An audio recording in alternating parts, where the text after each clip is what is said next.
Tai Microsoft turi savo mokymo platformą, prie kurios prisijungus galima rinkti taškus ir susipažinti su įvairiais Microsoft aplinkos produktais. Ir aišku, yra įvairių įdomių kursų, kur pristatomas ir dirbtinis intelektas, ir kaip dirbtinis intelektas veikia.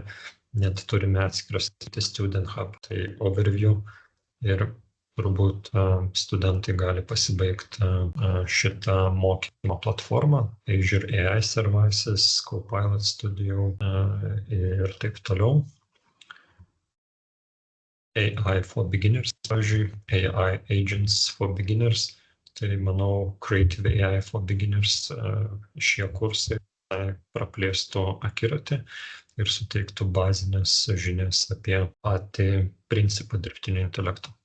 Nes daugelio atveju pradedam naudot, tikimės, kad jisai atliks visus darbus už mus, bet dažniausiai vartotojai nusivilia arba pamato, kad norimo rezultato paprastuoju būdu negaunam.